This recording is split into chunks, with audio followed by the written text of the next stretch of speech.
بسم اللہ الرحمن الرحیم۔ حضور نبی کریم علیہ الصلاۃ والسلام کی احادیث طیبہ کے اس درس میں سرگوشی خاص طور پہ جب تین لوگ ہوں تو تین میں سے دو بندے آپس میں سرگوشیاں شروع کر دیں، شریعت کی نظر میں اس کو منع کیا گیا ہے، اور اس کی وجہ یہ بیان کی گئی ہے کہ وہ تیسرا آدمی جس کو چھوڑ کر دو بندے آپس میں گفتگو شروع کر دیں گے تو وہ تیسرے آدمی کو غمگین اور تکلیف دے گی بات کہ مجھے چھوڑ کر یہ دو بندے الگ سے گفتگو کر رہے ہیں، نہ معلوم کہ یہ میرے بارے میں کر رہے ہیں کیونکہ مجھے جو علیحدہ کر دیا ہے انہوں نے۔ عربی زبان میں قرآن مجید میں اس کو نجوہ کہا گیا ہے، اس میں قرآن میں بھی روکا گیا اور آقا انعامدار علیہ الصلوۃ والسلام نے اپنے فرمودات احادیث پاک کے اندر بھی روکا ہے۔ سورہ مجادلہ کی آیت نمبر 10 میں فرمایا انما النجوى من الشیطان، یہ جو سرگوشیاں ہیں، بری سرگوشیاں، ناپاک مقاصد کے لیے سرگوشیاں، یہ شیطانی کام ہے۔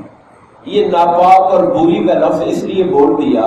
کہ کچھ سرگوشیاں ہیں جس کی اجازت اللہ تعالیٰ نے دی قرآن مجید کے اندر، اور وہ یہ ہے، فرمایا لا خیر فی کثیر من نجواہم، کہ اکثر سرگوشیوں میں خیر نہیں ہوتی۔ اچھی بات بندہ کھل کے کہہ سکتا ہے، اس کے لیے چھپ چھپا کے کہنے کی ضرورت نہیں ہوتی۔ اکثر سرگوشیوں میں خیر نہیں، ہاں بھلائی صرف ان سرگوشیوں میں ہے جو خیرات کرنے یا نیک بات کرنے یا لوگوں میں صلح کروانے کے لیے ہو۔ یعنی اگر کوئی شخص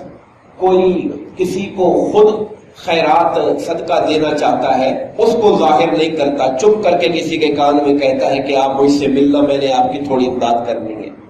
یا کسی اور کو آمادہ کرنا چاہتا ہے کہ فلاں آدمی ضرورت مند ہے تو بھائی اس کی ذرا آئے مل کے امداد کر دیتے ہیں، یعنی صرف خیر اور اچھائی، یا کوئی جھگڑا ہوا ہے اس کو صلح کروانے کے لیے کوئی بات اس کے کان میں کہتا ہے۔ یہ تین ذکر قرآن نے خود کی ہے، سورہ النساء آیت نمبر 114 کے اندر۔ اس کے علاوہ سرگوشیوں کو اللہ تبارک و تعالی نے منع فرمایا کہ یہ شیطانی کاموں میں سے ہے۔ حضرت عبداللہ بن عمر رضی اللہ تعالیٰ عنہ سے مروی حدیث پاک ہے کہ حضور نبی کریم علیہ السلام نے فرمایا، یہ بخاری و مسلم کی متفق علیہ حدیث ہے، جب تین آدمی ہوں تو تیسرے کو چھوڑ کر دو آدمی آپس میں سرگوشی نہ کریں۔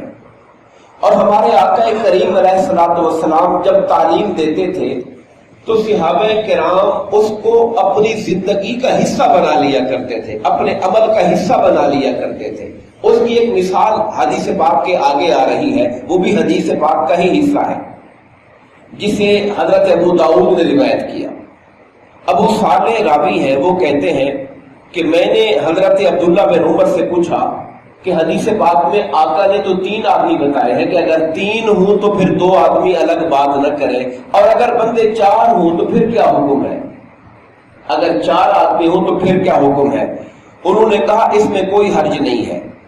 امام مالک نے اپنی حدیث کی کتاب موطا میں حضرت عبداللہ بن دینار سے روایت کیا، انہوں نے کہا کہ میں عبداللہ بن عمر خالد بن عقبہ کے اس مکان کے اندر تھے جو بازار کے پاس تھا، یعنی تین آدمی تھے، عبداللہ بن دینار، عبداللہ بن عمر اور خالد بن عقبہ، ہم تین آدمی موجود تھے۔ ایک آدمی آیا جو حضرت ابن عمر سے سرگوشی کرنا چاہتا تھا۔ خالد بن عقبہ کے مکان کے اوپر تھے، مگر بندے وہ دو تھے، حضرت عبداللہ بن عمر اور عبداللہ بن دینار، دو آدمی تھے۔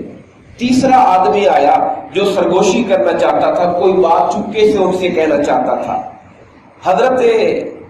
ابن عمر نے ایک اور آدمی کو بلایا، اب دو آدمی پہلے تھے، ایک وہ آیا جو سرگوشی کرنا چاہتا ہے، تین ہو گئے، اور آپ حدیث پاک کے پیش نظر بندے تین ہوں تو دو آدمی علیحدہ بات نہ کریں، تو آپ نے چوتھا بندہ بلایا، اور چوتھے بندے کو بلا کر انہوں نے کہا کہ اب ہم چار ہو گئے ہیں، تو انہوں نے مجھ سے اور تیسرے آدمی سے کہا کہ آپ دونوں تھوڑا پیچھے ہٹ کے بیٹھ جاؤ، یہ بندہ مجھ سے بات کرنا چاہتا ہے، میں ذرا اس کی بات سن لیتا ہوں۔ تو انہوں نے آقا کے حکم پر عمل کرنے کے لیے باقاعدہ چوتھا بندہ ڈھونڈا تاکہ وہ دو آدمی الگ ہو جائیں اور ہم دو آدمی بیٹھ کر جو علیحدہ بات وہ کرنا چاہتا ہے میں اس کے ساتھ علیحدہ بات کر لوں، تاکہ آقا نامدار کے فرمان کے اوپر پوری طرح عمل ہو سکے۔ حضرت عبداللہ بن مسعود رضی اللہ تعالیٰ عنہ سے روایت ہے، یہ بھی بخاری اور مسلم کی متفق علیہ حدیث بات ہے۔ سرکار دو عالم صلی اللہ علیہ وسلم نے فرمایا، جب تم 3 آدمی ہو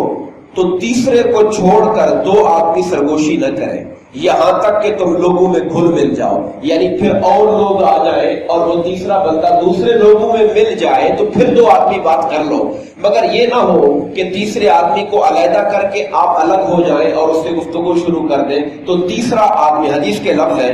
اس لیے کہ ایسا کرنا تیسرے آدمی کو غمگین کر دے گا، اسے دکھی کر دے گا۔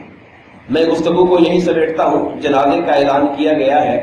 اور یہ بھی آپ کے علم میں ہے کہ نماز کا جو وقت ہے وہ 5:13 پہ ختم ہو رہا ہے، تو جنازہ یا تو اس سے پہلے ہو جانا چاہیے یا مکروہ ٹائم گزار کے ہونا چاہیے۔ بعض علماء نے یہ لکھا ہے کہ سجدے والی نماز کی ممانعت ہے مکروہ ٹائم میں، بعض نے یہ کہا کہ جو سجدہ جس میں کرتے ہیں مکروہ ٹائم میں اس کی ممانعت ہے، لیکن یہ بھی قول موجود ہے کہ ہر طرح کا جو عبادت ہے وہ اس وقت پہ نہ کی جائے تو احتیاط کرنا اولا ہے، اس لیے یہ ٹائم نماز کا ختم ہونے سے پہلے نماز جنازہ ہو جانا چاہیے، یا پھر جب یہ ٹائم ختم ہوتا ہے یعنی یہ ٹائم گزر جاتا ہے جب تقریباً 5:30 یا پھر اس ٹائم جو لوگ آ چکے ہیں، اس لیے ہم اس کو سمیٹتے ہیں۔ اللہ تبارک و تعالی ہم سب کو آقا کریم علیہ الصلوۃ والسلام کی تعلیمات کو سمجھنے اور اس پر عمل کرنے کی توفیق عطا فرمائے، آمین۔ وما علینا الا البلاغ المبین۔